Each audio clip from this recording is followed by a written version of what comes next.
सभी को नमस्कार। मैं राकेश कुमार शर्मा, सहायक आचार्य हिंदी, राजकीय महाविद्यालय बहरोड, अलवर, राजस्थान, आप सबका एक बार पुनः स्वागत करता हूं। अभी तक मैंने अपने YouTube चैनल पर BA द्वितीय वर्ष की कक्षा के विद्यार्थियों को लाभान्वित करने हेतु कुछ आप लोगों के लिए ई-लेक्चर्स तैयार किए हैं। इसी श्रृंखला में आज एक नया ई-लेक्चर्स तैयार किया है। अब तक हमने रीतिकालीन काव्य और उसकी समय सीमा का निर्धारण करते हुए उसके बारे में जानकारी प्राप्त की थी। इसके बाद हमने रीतिकाल के नामकरण पर विस्तृत चर्चा की, उसके बारे में भी हमने आप लोगों से रीतिकाल के नामकरण की बातें कही। इसके बाद आज हम एक नया अपना टॉपिक लेके आए हैं जिसका नाम है रीतिकालीन काव्य की प्रमुख प्रवृत्तियाँ। देखिए, रीतिकालीन जो काव्य है उसमें सबसे पहले हमने आपको बात बताई थी कि रीतिकाल में जो उसकी प्रवृत्ति थी वो रीति थी मुख्यतः। तो लेकिन फिर भी यदि हम रीतिकाल की प्रमुख प्रवृत्तियों के बारे में जानें कि रीतिकाल में क्या क्या उस समय प्रवृत्तियां मौजूद थी, तो उनमें सबसे पहला नाम आता है विलासितापूर्ण जीवन। विलासितापूर्ण जीवन अर्थात उस समय का सामाजिक जीवन भोग विलास युक्त था। अर्थात वहाँ उस समय का जो राजशाही जीवन था वो भोग विलास पूर्ण था, अर्थात नारी संबंधी कामुक चीज़ों के बारे में, उसके नक्शिक वर्णन के बारे में इस काल में ज़्यादा से ज़्यादा चर्चा की गई है। इसको हम यदि और गहराई से समझना चाहें तो हम इस तरह से समझ सकते हैं। भारतवर्ष में मुग़ल वंश के अंतिम शासकों, जैसे कि अंतिम शासक कौन कौन थे, जैसे जहांगीर, शाहजहाँ, औरंगजेब आदि को इनमें ले सकते हैं।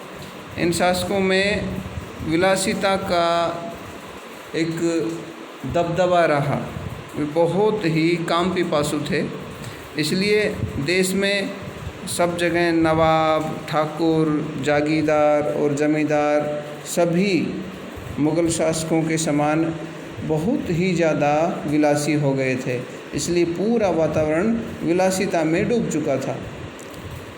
राज दरबार में घोर श्रृंगारिकता ने स्थान पा लिया था। श्रृंगारिकता, और श्रृंगारिकता अर्थात श्रृंगार रस। श्रृंगार में भी दो तरह की बातें कही जाती हैं, संयोग श्रृंगार और वियोग श्रृंगार।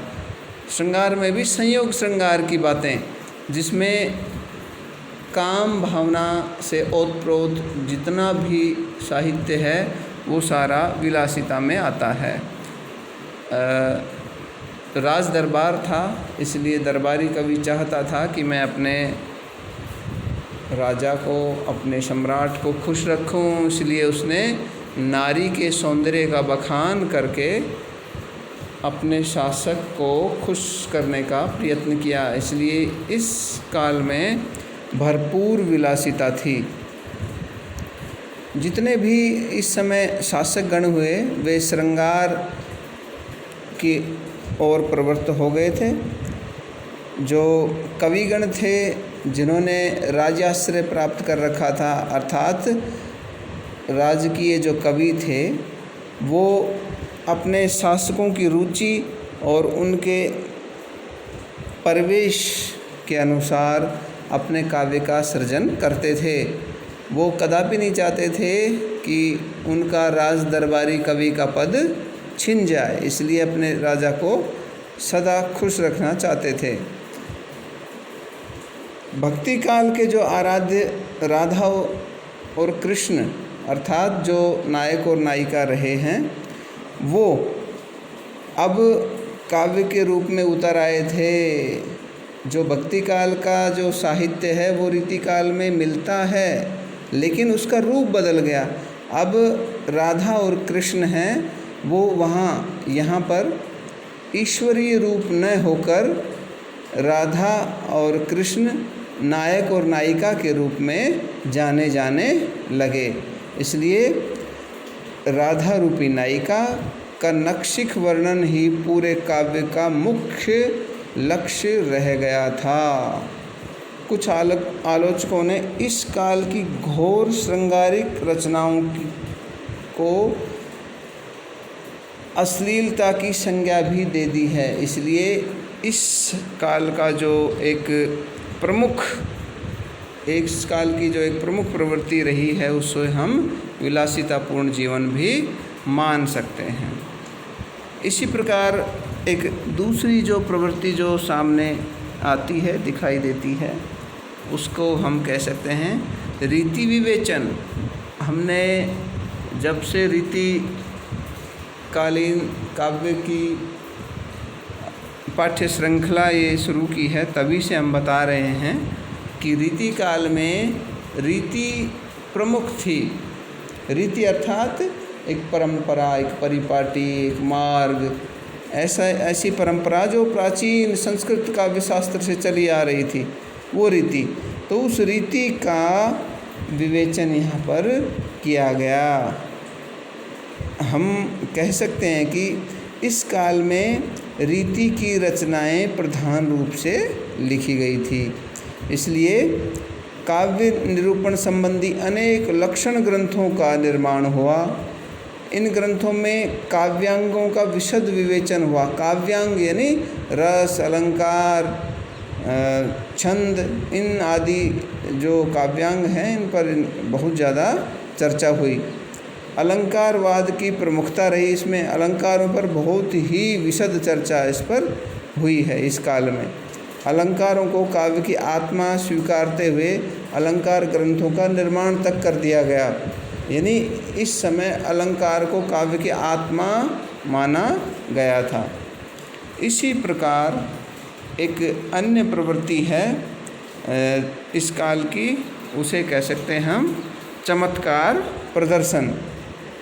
चमत्कार प्रदर्शन का अर्थ आप शब्दों से ही समझ गए होंगे कि इसमें कोई न कोई ऐसी बात कही गई जो एकदम से काव्य में नई साबित हुई। अर्थात शब्दों का इस तरह से प्रयोग कि वो काव्य में चमत्कार उत्पन्न कर दे, वही चमत्कार प्रदर्शन कहलाया।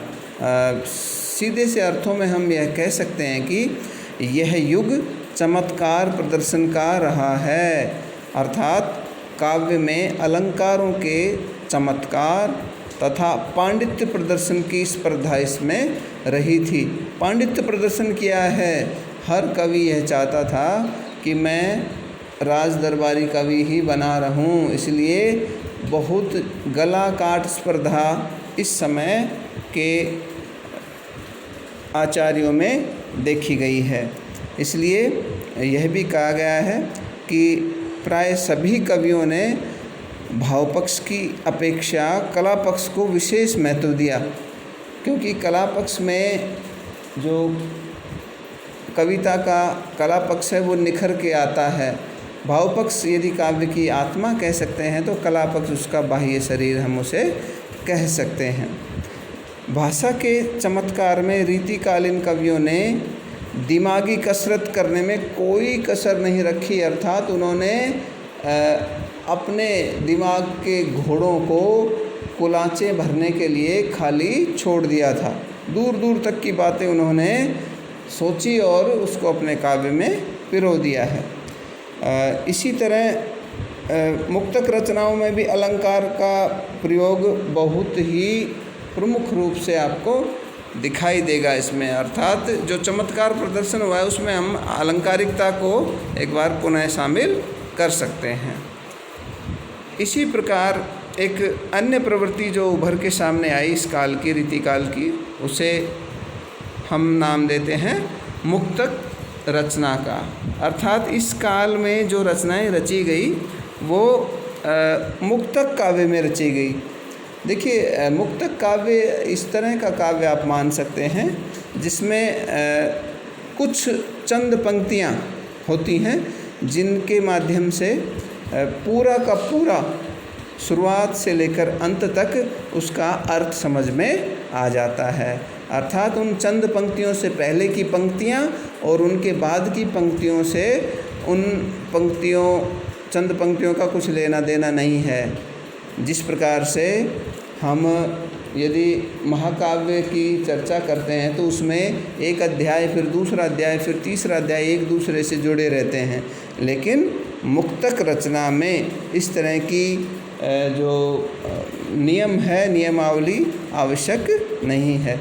यह मुक्तक रचना अपने आप में मुक्त होती है और इसका एक स्वतंत्र अर्थ भी निकलता है। तो इस युग में बहुत सारी मुक्तक रचनाएं भी रची गई। तो हम इसको इस तरह से समझ सकते हैं कि इस युग में प्रबंध काव्य की अपेक्षा मुक्तक रचनाओं की प्रवृत्ति अधिक पाई जाती है। यद्यपि मुक्तक का जो सृजन है उसकी परंपरा बहुत ही प्राचीन काल से रही है, किंतु इस युग में केवल और केवल आचार्य केशवदास को यदि छोड़ दें तो लगभग सभी कवियों ने मुक्तक रचनाएं लिखी हैं। मुक्तक रचनाओं का विषय ज़्यादातर श्रृंगार ही रहा है। इसका मुख्य कारण दरबारी परिवेश रहा है। अर्थात जो उस समय का जो दरबारी परिवेश है, अर्थात राजनीति, यानी जो राजा को जो पसंद था वही चीज़ें उन्होंने अपने काव्य में पिरो दी हैं। कवि कम से कम समय में अधिक से अधिक चमत्कार प्रदर्शन के माध्यम से श्रोताओं को प्रभावित कर सके, यही संकल्प मुक्तक सृजन की पृष्ठभूमि में रहा है। अर्थात चमत्कार प्रदर्शन यानी कम से कम शब्दों में वो अधिक से अधिक चीज़ें अपने आश्रयदाताओं को समझा सकें, कह सकें, इसलिए यहाँ मुक्तक रचनाओं का ज़्यादा प्रयोग हुआ है।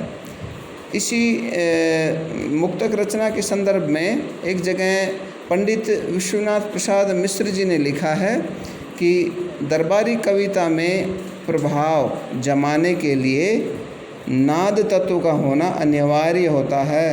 अतः रीति कवियों ने कवित्त, सवैया जैसे छंदों को ही अपनी काव्याभिव्यक्ति का माध्यम चुना।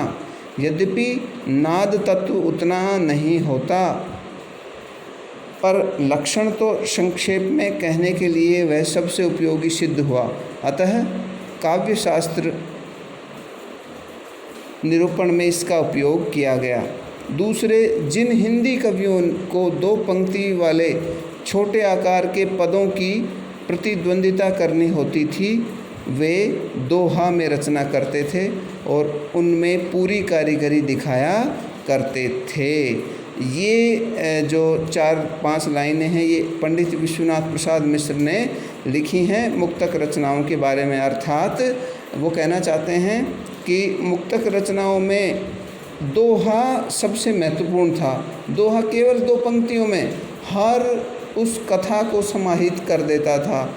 इस दोहा की परंपरा को आगे ले जाने में महाकवि बिहारी का बहुत बड़ा योगदान है। उन्होंने अपनी बिहारी सतसई में दोहों के माध्यम से रचना की है। तो मुक्तक रचना आप बिहारी सतसई को भी मान सकते हैं, क्योंकि उसमें दोहों के माध्यम से कवि बिहारी ने अपनी बात कही है। तो इसी श्रृंखला को हम आगे की कक्षा में भी बरकरार रखेंगे। आगे की प्रवृत्तियों के लिए हम मिलते हैं आपसे नेक्स्ट क्लास में। ठीक है विद्यार्थियों, तो आज के लिए इतना ही काफ़ी है। आप सब इसको अच्छे से पढ़ें, इनको नोट्स बनाएं, इनके बिंदुओं को नोट करें, मेरी बातों को ध्यान से सुनें और इनको परीक्षा से पहले एक बार दोहरान अवश्य कर लें। धन्यवाद। जय हिंद।